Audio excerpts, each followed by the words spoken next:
Labvakar par jaunāko sportā. Sākam, protams, ar 3-pret-3 basketbolu. Kā mēs visi labi zinām, vakar Varšavā pasaules kausā zelta ieguva Latvijas izlase un ļoti laba spēle. Fināls pret Vāciju 20-15. Spraiga spēle, bet pelnīta uzvara. Sākums labāks padevās vāciešiem. Latvijai ātri bija visai daudz piezīmi, bet komanda nepadevās. Pamazām līdzsvaroja spēli, vēlāk arī vadībā. Saspringts beigas, kā jau 3-pret-3 basketbolā, tiesa vairs ne pēdējā pusminūtē. Komandā Nauris Miezis, Kārlis Lasmans, Francis Lācis un Zigmārs Raimo 20-15 uzvara un zelts. Par turnīru vērtīgāko basketbolistu atzina Kārli Lasmani, viņš arī simboliskajā izlasē. Paldies jums, Latvija! Mēs tiešām jūs mīlam!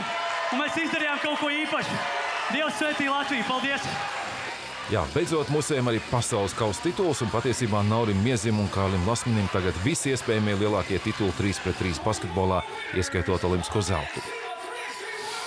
Jā, un šodien mūsu 3-pret-3 basketbolisti atgriezās mājās, un kā jau redzējām panorāmā, un tagad arī nedaudz par sagaidīšanu, bet jau citā versijā par to Andris Auziņš. Pasaules labākie 3-pret-3 basketbolisti ir latvieši. Turklāt Kārlis Lasmans un Nauris Miezis ir vienīgie 3-pret-3 spēlētāji ar visiem iespējamiem tituliem kabatā. Vēl vērtīgāk šo trofeju saredz tieši Nauris Miezis, kurš novērtē pienesumu no komandas biedriem brīžos, kad pašam spēle Varšavā nemaz tik labi nevedās. Tu pats, Džekiem, teici, ņemat jūsu iniciatīvu? Es viņiem neteicu, bet viņi laikam paši saprata. Viņi ieslēdz tādus apgriezienus, kad es vienkārši sēdēju un baudīju kā kino. Un es viņiem tikai bļāvu, maucam, un es redzu, ka Zigim nav vairs spēka, bet viņš turpina maukt. Komandas saliedēšanās, protams, sākumā viss sākās busā un pēc tam jau uz laukumu. Ja mēs lidot ar lidmašīnu, pa 30 minūtēm nevar paspēt saliedēties, tā kā tas bija vajadzīgi. Tā sajūta, ka tu izkāp un tu redzi, ka cilvēkiem rūp un ka tu vari ar to, ko tu dari, iedvesmot jaunāko paudzi, tas mums pašiem dod baigo motivāciju turpināt šo darīt. Pasaules kausa trofeja latviešiem nāca ar pamatīgām pūlēm un sāpēm. Kausu droši var saukt par lausto degunu trofeju. Jā, jūs arī zinat, ja?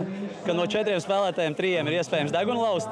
Tā kā kaut kas ir jāziedo, lai uzvarētu. Pirms pirmās spēles ar Ameriku uz iesildīšanās laukumu saskarējāmies ar Zigu un 5 minūtes pirms spēles salauz degunu. Tur es, man liekas, vienīgais, kas ir iepriekš izlauzis un vairs man nevar salauzt, tā kā... Par savu zemi saukt. Jā, tagad par futbolu. Baltijas kausā rīt Latvijas valsts vienība savā laukumā spēlēs pret Fēru salu izlasi. Pirms tam pusfinālās zaudējums bija pret Lietuvu pēc spēles sitienos, un par gatavošanos Andris Auziņš. Latvijas futbola valsts vienībai spēle pret Fēru salām būs īpaša. Pirmoreiz vēsturē izlases spēlēs RFS mājvietā Rīgas pievārtē. Šajā stadionā jūties ērti? Galveno konkurences stadions tomēr? Nē, nav, jo mēs šeit labi spēlējam, arī pagājušajā gadā izcenījām. Liekas, viena uzvara, viens bija neizšķirts, tā kā šeit atrasties patīkami. Pēc savu pirmā vārtu guvumu izlases sastāvā Toņiševam un citiem ierastajiem rezervistiem jābūt gataviem spēlēt pirmās violas laukumā, jo savainotā līdera Lazaretē nav iepriecinošu ziņu. Varbūt varam dažus no savainotajiem sagatavot spēlē, bet skaidrs, ka viņi nav spēles kondīcijā. Mums jāmeklē spēlētāji, kuri ir un būs noderīgi nākotnē. Šādā situācijā tas ir vienīgais, ko varam darīt.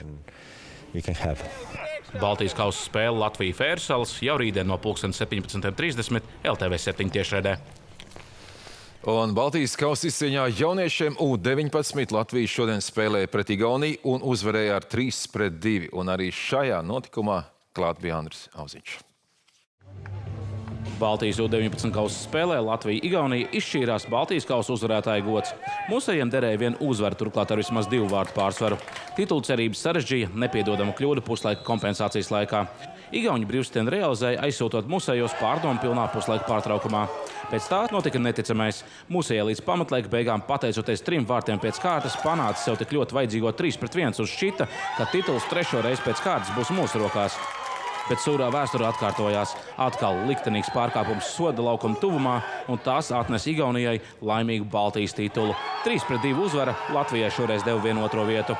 Tad, kad es tam trešo golu bija diezgan pārliecināts, ka mēs uzvarēsim, bet 2 identiskas kļūdas, 2 identiski goli. Viss, ko es varu pateikt, ka man ir reāli žēl. Ko tev iemācījuši šādas galotnes? To, ka jācīnās līdz galam un tas arī viss jācīnās līdz galam. Igaunija U19 Baltijas kausu izcīnīja pirmo reizi. Bet jau šo ceturtdienu sāksies pasaules kausa fināla turnīrs futbolā, šoreiz 3 valstīs, un šoreiz spēlēs neparasti daudz komandu, 48, te vai 4. daļa no pasaules valstsvienību. Komandas gatavojas, vairums jau ieradušās turnīra norises zemēs, ieskaitot vienu no favorītēm Spāniju. Atlidojas arī Irānas valstsvienība, kam jāspēlē ASV, bet saspīlēto attiecību dēļ komanda apmetīsies un trenēsies Meksikā, bet spēles dienās lidos uz ASV. Tāpat spēļu vietā no arī Ēģipta ar tās kapteini Mohamedu Salāhu. Pārbaudas spēlē Herisonā Maroka-Norvēģija 1-1. Marokai bija pārsvars jau 8. minūtē 1-0. Komanda turpināja uzbrukt, bet 75. minūtē Martīns Odigārds panāca nešķirt 1-1. Jā, un šovakar, kā jau pirmdienās, atkal sporta studija, un tajā ciemosies pasaules kausa ieguvēji 2 no 4. Tas ir Nauris Miezis un Kārlis Lasmans, 3-3 basketbolisti.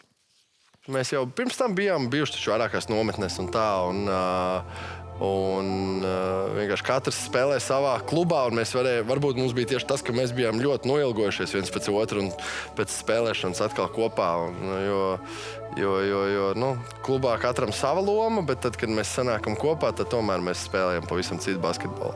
Tad varbūt tas bija tas, kas mūs tāds īpašāks padarīja. Jā, un viss saruna tātad bez 5 minūtēm 10. šovakar LTV1. Tāda jaunums sportā, un tad Ilze Golubeva par gaidāmo laiku. Visu labu!